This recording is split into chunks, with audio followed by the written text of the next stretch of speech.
E commerce company Meesho के share पर brokerage firm Motilal Oswal bullish है। ब्रोकरेज ने इस शेयर पर बाय रेटिंग के साथ कवरेज करना शुरू कर दिया है। टारगेट प्राइस 240 रुपए प्रति शेयर रखा है। ये शेयर के क्लोजिंग प्राइस से 31% ज्यादा है। बुल्स केस में टारगेट प्राइस 335 रुपए प्रति शेयर दिया गया है। ये क्लोजिंग प्राइस से 83% ज्यादा है। ब्रोकरेज का ये व्यू मीशो के जून 2026 तिमाही के नतीजे जारी होने के बाद आया है। अप्रैल जून 2026 तिमाही के दौरान मीशो का शुद्ध कंसोलिडेट घाटा सालाना आधार पर 54% घटकर 132.83 करोड़ रुपए रह गया। ऑपरेशन से कंसोलिडेट रेवेन्यू 48% बढ़कर 3,712.8 करोड़ रुपए हो गया। घाटा घटने की वजह से ज्यादा बिक्री और ऑर्डर कैंसिलेशन में कमी आ रही है। जून 2026 तिमाही में कंपनी की ग्रॉस मर्चेंडाइज वैल्यू सालाना आधार पर लगभग 26% बढ़कर 19,054 करोड़ रुपए हो गई। नेट मर्चेंडाइज वैल्यू यानी कि डिलीवरी किए गए ऑर्डर की वैल्यू साल दर साल आधार पर 34% बढ़कर 11,614 करोड़ रुपए हो गई। कुल खर्च बढ़कर 3,959.24 करोड़ रुपए के रहे, जो जून 2025 तिमाही में 2,777.64 करोड़ रुपए के थे।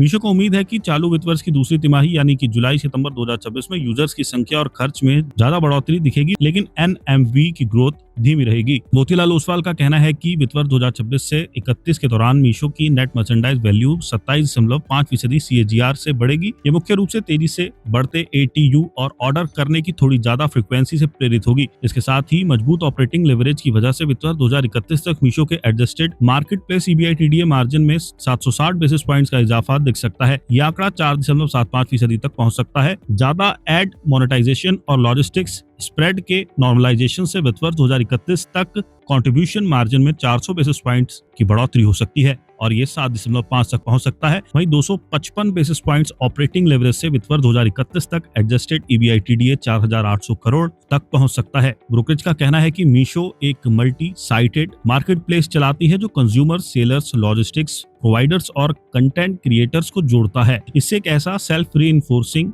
फ्लाईव्हील बनता है जो प्लेटफॉर्म के इस्तेमाल को बढ़ावा देता है और इसके कॉस्ट एडवांटेज को बनाए रखता है। कंपनी ने कम लागत वाले लॉजिस्टिक्स, जीरो सेलर कमीशन और पहली बार इंटरनेट इस्तेमाल करने वालों व सेलर्स के लिए ऑनबोर्डिंग की मुश्किलों को कम करके चीजों को सस्ता और आसान बनाया। मोतीलाल ओसवाल का मानना है कि पारंपरिक रिटेलर्स और दूसरे इंटरनल प्लेटफॉर्म्स के उलट मीशो का बिजनेस मॉडल असल में एसेट लाइट है।